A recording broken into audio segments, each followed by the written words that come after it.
O assunto que separei para essa manhã é sobre os desafios que enfrentamos,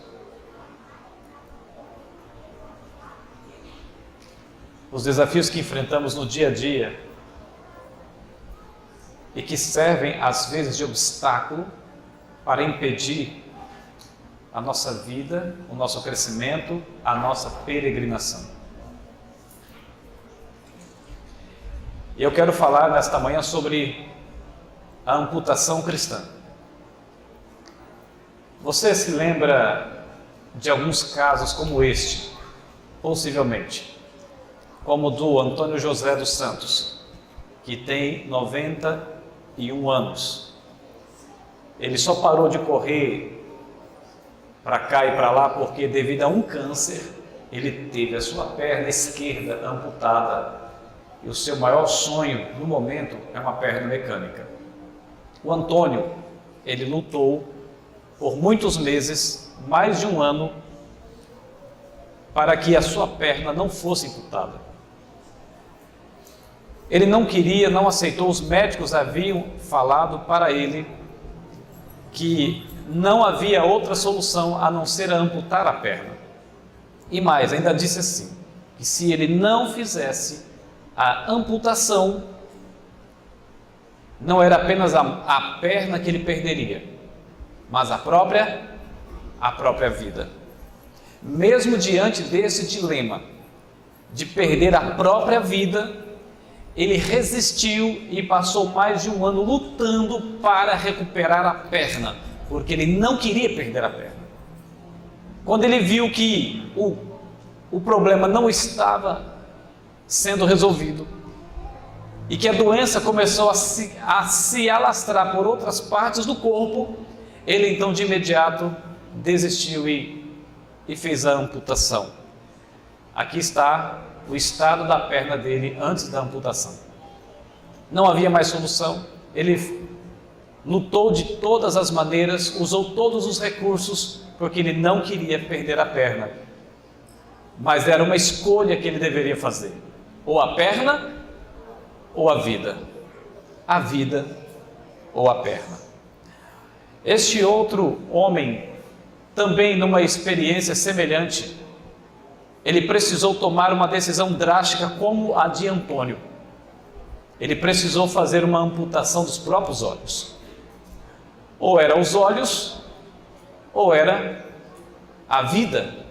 Mas temos o exemplo também de Adriana. Depois de lutar por muito tempo contra um câncer na perna, Adriana, ela não teve outra solução a não ser fazer a amputação. Era a escolha. Era a escolha de Adriana, era a escolha de Antônio, e tem sido a escolha de muitas pessoas ao longo dos anos.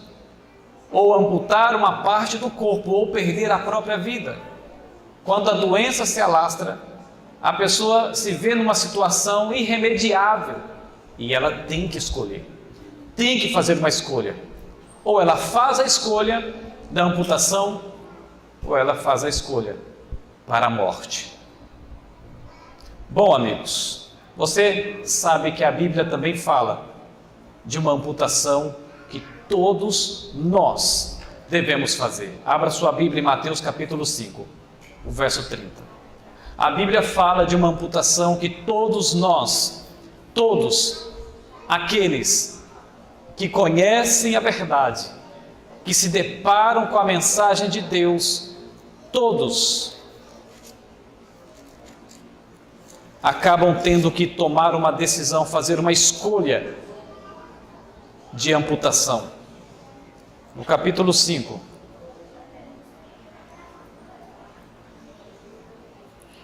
o versículo 30, Jesus, ele disse o seguinte: e se a tua mão direita te faz tropeçar, corta-a e lança-a de ti, pois te convém que se perca um dos teus membros e não vá todo o teu corpo para o inferno ou juízo. Inferno no sentido de juízo. Portanto, a Bíblia faz menção de uma amputação que todos nós devemos fazer na vida.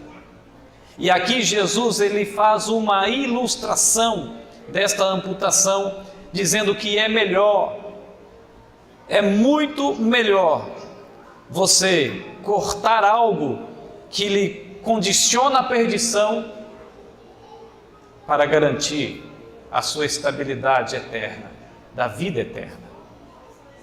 Bom, irmãos e amigos, está aqui a declaração.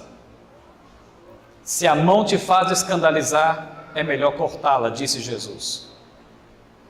Porque é melhor você entrar no céu com poucos membros do que entrar inteiro no juízo de execução. A grande realidade é que nós entendemos bem, que nós compreendemos bem, que sabemos bem, é que o pecado, ele é como um câncer que corrói a alma, ou como uma ferrugem que consome o metal. O pecado, ele devora. É realidade que o pecado oferece muito, mas posteriormente ele cobra de volta com juro e correção monetária. O pecado nos faz acreditar, às vezes, por causa da hipnose que ele provoca nos olhos e no coração, o pecado muitas das vezes nos faz acreditar que vale a pena aproveitá-lo, mesmo que você tenha que perder as coisas mais preciosas da vida. E é por isso que há tantas vidas em ruína e desgraça. A princípio, a hipnose do pecado, a sedução do pecado, faz você justificar o injustificável, faz a gente acreditar profundamente que vale a pena, mesmo sob os maiores custos, os maiores sacrifícios. Vocês já assistiram aquele desenho do Pica-Pau? Aliás, quem nunca assistiu Pica-Pau, não é? Quem nunca? Lembra de um episódio em que o jacaré prepara um caldeirão com manjares ali, e a intenção dele é atrair o pica-pau para entrar dentro do caldeirão? Então aquela fumacinha, o cheiro do que está sendo fervido ali, vai pelo ar até chegar no nariz do pica-pau, e quando o pica-pau sente o cheiro, então ele se rende ao cheiro e começa a flutuar em direção ao caldeirão. O pecado, ele faz mais ou menos assim. Amigos, existe uma raça, um tipo de macaco, que sabe como os predadores humanos fazem para capturá-lo?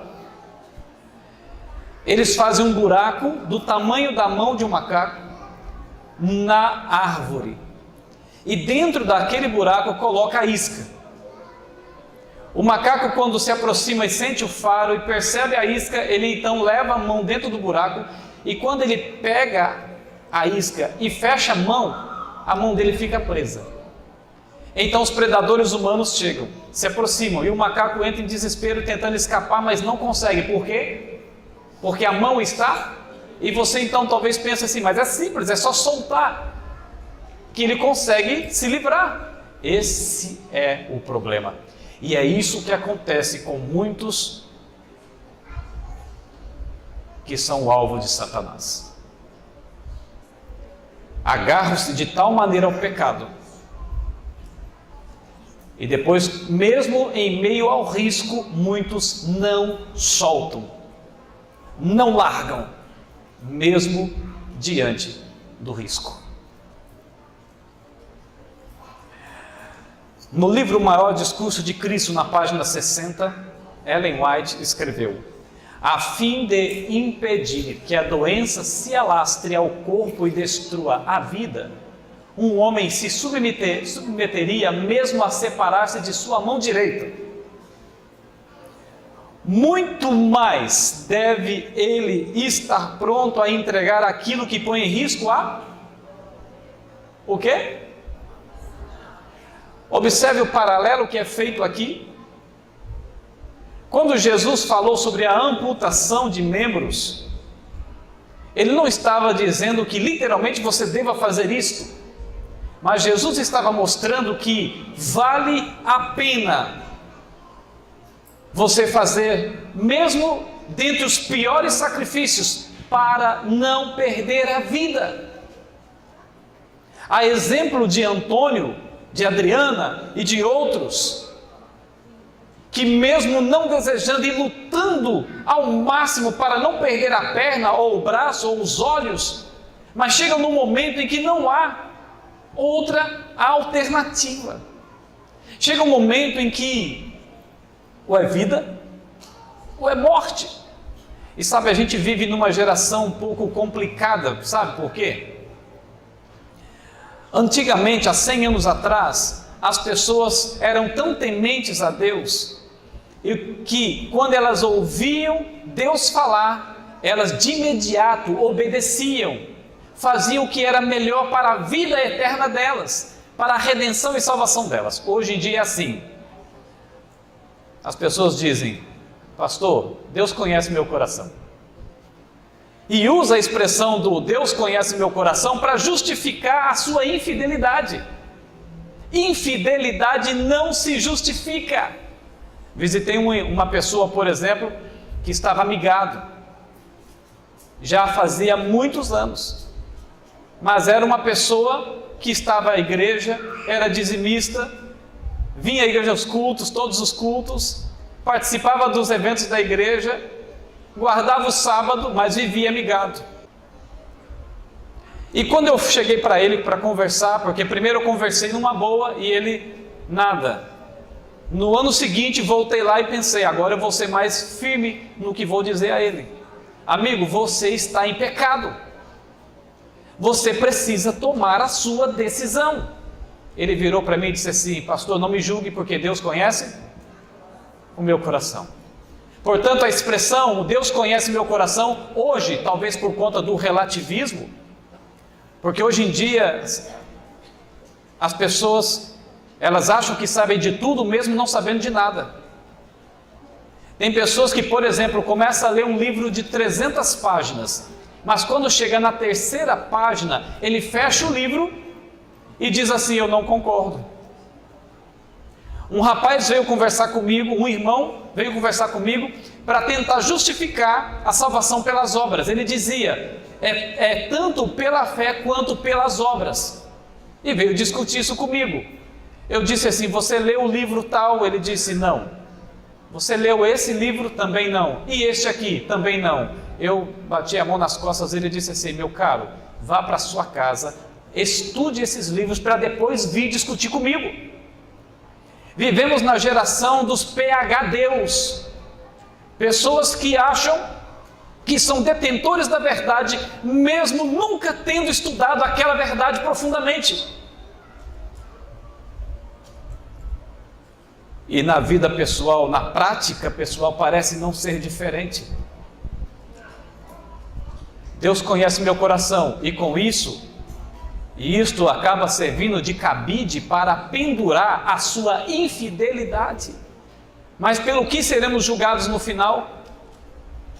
E olha o que tem de gente dizendo isso: Deus conhece meu coração, Deus conhece meu coração, Deus conhece meu coração. Todo mundo, quase todo mundo quer dizer: Deus conhece meu coração. Mas seremos julgados não é pelo sentimento do coração, porque Jeremias, no capítulo 17, verso 9, afirmou: enganoso é o coração mais do que todas as coisas. Ou seja, na revelação a gente encontra uma advertência. Deus dizendo: não é o seu coração quem vai dizer o que você deve ou não fazer. É o quê? É o quê? É o quê? Algumas pessoas também usam o termo equilíbrio. Aliás, a palavra equilíbrio, ela já não serve mais para nós hoje. Se você perguntar para 100 pessoas a definição de equilíbrio, todas as 100 pessoas darão uma definição diferente sobre equilíbrio. A exemplo da frase Deus conhece meu coração, muitos dizem: pastor, tem que ser mais equilibrado. Com que objetivo? Com que finalidade? A mesma: de justificar a sua infidelidade, de justificar a sua vida cristã mediana.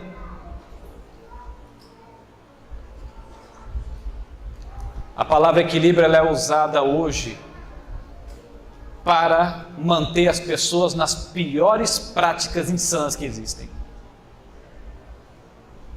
Para justificar o seu próprio eu, justificar a sua maneira de pensar e de ver as coisas. Mas a verdadeira definição de equilíbrio, meu irmão, está aqui. Quando Deus disse sim, sim, não, não. A Bíblia já está dentro do escopo do equilíbrio. É o que Deus define, é que já está na linha do equilíbrio, e não o que o ser humano define, não o que os meus gostos definem, não o que a minha sabedoria define, mas o que a palavra de Deus apresenta como verdade absoluta. Nas palavras de Jesus, o que significa então a expressão amputação? Veja, que é mediante a vontade que o pecado retém o seu domínio. Isso aqui é profundo.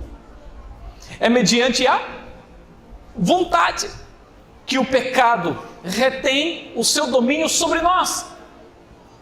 O pecado ele faz uso, se utiliza da sua vontade para manter as rédeas dele sobre você. Aí ela continua dizendo: a entrega da vontade é representada como arrancar o olho ou cortar a mão, rejeição da vontade. É isso que a Bíblia está ensinando, é isso que Jesus está ensinando. Nós temos que nos abdicar da vontade própria. Por isso a expressão negar o próprio. Por isso a expressão negar o próprio eu. Por isso a expressão carregar a sua cruz. Por isso a expressão caminho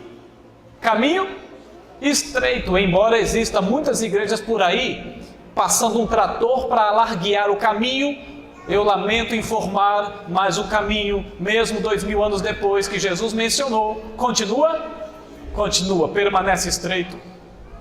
Aliás, eu até acredito que o caminho se tornará mais estreito daqui para frente, na medida que avançamos para o fim. Portanto, Jesus afirmou: é melhor, porém, que eu seja mutilado, ferido, aleijado, contanto que possais entrar aonde? No céu. Mas pastor, mas Deus conhece meu coração. Meus irmãos, nós somos inteligentes o suficiente para saber de que lado temos que devemos estar, mesmo que isso gere sacrifício da nossa parte, mesmo que tenhamos que ter perdas na vida. Olha, irmãos, aqueles que não aceitarem fazer sacrifícios agora, aqueles que não aceitarem perder alguma coisa para servir a Cristo de maneira racional, de maneira legal, não estarão preparados para suportar as provas que virão pela frente. E vocês conhecem bem isso. Duras provas virão pela frente. Cada um individualmente será severamente provado em algum tempo no futuro. Se a gente não consegue ter uma experiência de sacrifício agora, uma experiência de lealdade agora, custe o que custar, você é um forte candidato a não permanecer em pé quando o mundo virar de cabeça para baixo.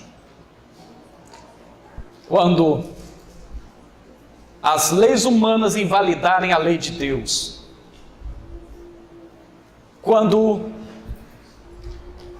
as pessoas insanas desse mundo, dirigidas pelo espírito maligno, por Satanás, virarem todas as suas forças e ira contra você. E por isso é preocupante. É melhor, porém, disse Jesus, que você seja mutilado, mutile a sua vontade. Jesus perdeu tudo por você, se abdicou de tudo por você, correu um risco incalculável por você. Será que não é suficiente? Será que Jesus deveria vir novamente e pagar o mesmo preço de novo para sensibilizar o nosso coração e nos mostrar que não há limites para ser fiel a Deus? Ou será que o que Ele fez ainda é pouco? Será que o que Deus fez, o que Jesus fez, ainda não é relevante o suficiente? Ah, mas Deus conhece meu coração, pastor. E você não tem medo disso? Isso não te assombra? O fato de Deus conhecer o seu coração? Isto não te assombra? Aquilo que considerais um desastre é a porta para o mais elevado? O sacrifício que você considera um desastre, a dificuldade que se interpõe entre você e Deus, que você considera uma dificuldade, na verdade, Deus diz, é a porta para o mais elevado bem. Sabe o que o Espírito de Profecia fala? Que quando a gente chegar no céu, a gente vai sentir vergonha de achar que estávamos fazendo muito. Vamos nos sentir envergonhados por achar que estávamos fazendo muito aqui na terra. Há uma frase muito comum pela internet que diz que você faz as suas escolhas. Agora não se esqueça que são as suas escolhas que vão fazer você. É as suas escolhas que farão ou que traçarão o seu destino. Isso não te preocupa? Separados de Deus, diz o Espírito de Profecia, a existência nos pertencerá por um pouco de tempo. Separados de Deus, a sua existência vai ser curta, pequena. Mas não possuímos o quê? A vida. A que vivem deleites, vivendo está. Você pode viver na sua zona de conforto, na sua área de segurança, mas você vive como um zumbi, como um moribundo, confinado a um destino não muito feliz. Separado de Deus, a existência nos pertencerá apenas um pouco de tempo. Tudo que você vai ter é essa vida e nada mais. Mas Deus quer oferecer uma vida ilimitada, sem fim para você. Mas a escolha é nossa. Exigirá um sacrifício entregar-se a Deus? É, porém, um sacrifício do inferior pelo que é mais elevado, do terreno do perecível pelo que é eterno. Olha que coisa linda. Exigirá um sacrifício entregar-se a Deus. Exigirá um sacrifício isso? Porém, um sacrifício do inferior para aquilo que é mais elevado, do terreno para aquilo que é espiritual e do que é perecível por aquilo que é eterno. Amigo, olha aqui para mim. Preste atenção no que eu vou dizer. Você acha realmente que esse sacrifício que você deve fazer para permanecer leal a Deus, você acha que isso é sacrifício? Deixa eu dar um exemplo para você entender o que eu quero dizer. Suponha-se que você tem uma carroça e você então vem para a igreja de carroça. De repente alguém chega para você e fala assim: olha, não quero que você continue vindo de carroça não. Eu vou fazer o seguinte, eu vou lhe dar o meu Corolla novinho, com 50 anos de seguro pago, 50 anos de gasolina paga, 50 anos de manutenção paga, 50 anos de documentação paga. Mas para você ganhar o Corolla, você vai ter que fazer um sacrifício, um tremendo sacrifício. Você vai ter que se abdicar da sua carroça. Agora me diga, vai ser um sacrifício se abdicar da carroça? É isso que o Espírito de Profecia está dizendo. Você acha que é sacrifício mesmo abandonar o pecado que você está cometendo para ganhar o céu? Você acha que é sacrifício você parar de transgredir o sábado para ser fiel a Deus? Você acha que realmente o problema que você tem realmente é um problema? Você acha que é um sacrifício isso? Você se abdicar disso para ter aquilo que é mais elevado, mais espiritual e eterno? Sacrifício, de fato, foi o que Jesus fez pela gente. Isto é que é, de fato, sacrifício. Essa figura acho que ilustra bem isso, né? Às vezes é difícil. mas abrir mão é necessário. E tem muita gente assim, alguém tentando ajudar, alguém tentando estabelecer uma solução, alguém dando conselhos, alguém orando por você, Deus estendendo a mão, mas infelizmente a sua mão, a única que é capaz de agarrar a mão de Jesus, é aquela em que todos as nossas ambições, os nossos sacrifícios, os nossos problemas, nossas dificuldades, os nossos desejos da mocidade ou da vida adulta, essa mão está ocupada com essas coisas. E agora o que você faz? Ou melhor, o que você deve fazer? Ou melhor, o que você fará? É a pergunta. Não queime, amigo, as oportunidades um dia acabarão. Aquelas que Deus tem lhe dado, não jogue fora. Não jogue no lixo. Não queime as suas oportunidades, aquelas que Deus tem lhe concedido. Fred Alboni escreveu que inteligente é quem sabe a hora de parar, de dar corda para algo que não tem. Inteligente é quem sabe a hora de parar de dar corda para algo que não tem futuro. William Shakespeare também escreveu: aprendi que as oportunidades nunca são. Alguém vai aproveitar as que você? Cuidado para que ninguém roube a sua coroa. Cuidado para que ninguém roube a sua oportunidade ou a sua coroa. Ela é sua. Então se agarre a ela. Thomas Edison escreveu também: muitas vezes as pessoas perdem oportunidades porque surgem disfarçadas de quê? De trabalho, dificuldade, sacrifício, problemas. As oportunidades, muitas das vezes, elas aparecem mascaradas de problemas, de dificuldades, de sacrifício, mas são, na verdade, oportunidades que todos receberão, desde Adão e Eva até o último pecador que existir sobre a face da terra. É a pergunta que a gente sempre tem que fazer. Vale a pena? Diga para você mesmo, vale a pena? Porque se não vale a pena, pelo menos está justificado, não é? Mas se vale a pena, então arregace as mangas e entre nesta guerra para ser vitorioso em Cristo. Arregace as mangas. Nunca se esqueça que Deus ama você. Aliás, não tem como esquecer disso. A própria história registrou o tremendo, o infinito e o profundo amor de Deus. Deus não nos trata, irmãos, segundo os nossos merecimentos. Não indaga se nós somos dignos do seu amor. Ele não questiona, não indaga, não faz uma avaliação para saber se você merece ou não, se você é digno ou não do amor dele. Mas ele derrama sobre nós as riquezas do seu amor, a fim de fazer-nos o quê? Dignos. Deus não é vingativo, não busca punir, mas ele busca redimir. Você não precisa entrar em desespero. Você precisa apenas acreditar e se render, se entregar. Apenas se render e se entregar. Porque de fato, com certeza, nenhum de nós merecemos o amor de Deus. Mas ele não para fazer essa análise, essa avaliação. Ele não faz uma exegese para saber se você merece ou não a sua misericórdia, a sua compaixão. E é por isso que a gente tem que tomar cuidado, porque Jesus foi até muito claro ao afirmar que nós seremos perdoados na medida que também nós perdoarmos.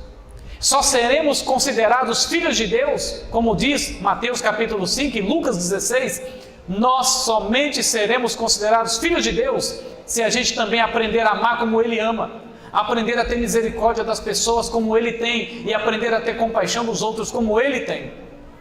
E eu finalizo, amigos, com essas declarações bíblicas. Espera pelo Senhor. Tenha bom ânimo.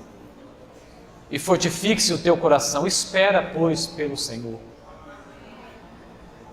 C.S. Lewis também escreveu que dificuldades preparam pessoas comuns para destinos extraordinários.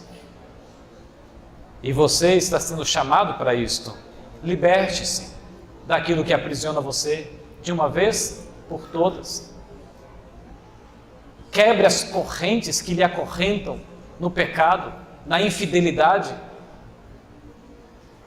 Seja diferente como uma lâmpada acesa no meio de dezenas de lâmpadas apagadas. Seja a diferença que o mundo tanto almeja perceber, enxergar. Sabe, eu estava esses dias fazendo, geralmente eu faço caminhada, corrida de manhã. E eu fazendo caminhada, corrida, e de repente eu vi algumas coisas no chão que me chamaram a atenção. E eu pensei assim, amanhã eu vou trazer o celular e vou fotografar. E eu fotografei. E olha que lição interessante a natureza pode nos ensinar sobre a graça e o poder de Deus na vida nossa. Eu vi isso aqui. Um simples mato, uma simples flor, quebrando o asfalto para germinar. Olha esta outra. E você vê o asfalto rachado e ele levantado porque a força, eu não sei como, a força da planta saindo pelo asfalto, quebrando o asfalto e florescendo. Olha esse exemplo, olha esse aqui. Olha esse outro aqui, ó. Isso me fez lembrar, sabe do quê? Das tantas impossibilidades que a gente mesmo às vezes cria para nós. Isso me fez lembrar dos impossíveis que nós construímos para a nossa vida. Mas também me fez lembrar do que Deus é capaz de fazer quando a gente dá o primeiro passo em direção à liberdade. Tem muitas pessoas que primeiro esperam receber a bênção para depois serem fiéis. Está errado. Primeiro é a fidelidade para depois a bênção. Tem pessoas que querem ser fiéis a Deus, mas sem perder nada do que elas têm. Impossível. É perdendo algo com Cristo que a gente ganha o inesgotável. É sacrificando algo por Deus, por Cristo, que a gente conquista o infinito. O povo de Israel estava diante do Mar Vermelho, e atrás os soldados e ao lado as montanhas. O mar somente começou a abrir quando eles marcharam e colocaram os pés na água. E o mar não se abriu de uma vez. O mar somente continuava se abrindo na medida que eles avançavam. Se eles parassem, o mar parava de abrir. Se eles recuassem, o mar se fechava. Primeiro vem os passos humanos, primeiro vem a nossa fidelidade, primeiro vem o nosso sacrifício, para depois a bênção do céu. E eu vou pedir para que o meu amigo ali solte um vídeo agora. Esse vídeo vai ilustrar bem a mensagem dessa manhã. Esse vídeo diz tudo sobre o apelo desta manhã. Por que alguém confiaria? Pode soltar. Certa vez, em tom de deboche, me perguntaram: por que alguém confiaria sua própria vida ao Senhor Jesus? O que ele poderia fazer diante do inevitável? Será que Deus realmente pode intervir ao nosso favor? Não seria eu tão frágil como era antes de aceitá-lo? Então eu lhe respondi: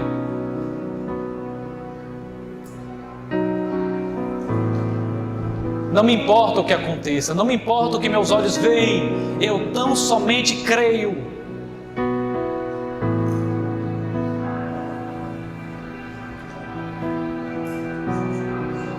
O que pode ser da nossa vida nas mãos de Deus?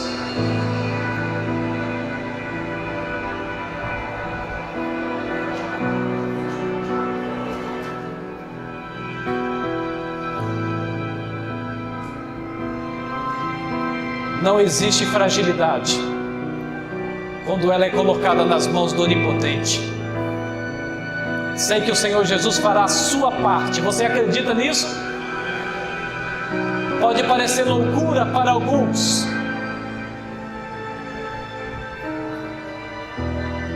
mas isto nós chamamos de quê? Você acredita? Querido Deus, obrigado, Senhor, pela Tua palavra, pela Tua misericórdia, pela Tua compaixão e por nunca desistir da gente. Obrigado, meu querido. Dê força àqueles que mais precisam. Ouça o clamor que grita no coração daqueles que têm passado por dificuldades maiores, tribulações gigantescas, e mostra para eles que a Tua graça é suficiente para eles, que o Teu poder é suficiente para eles, que a Tua mão onipotente estará guiando os seus passos. Pois é no mérito do poderoso Jesus que agradecemos e pedimos. Amém, Senhor. Amém. Que Deus abençoe a todos.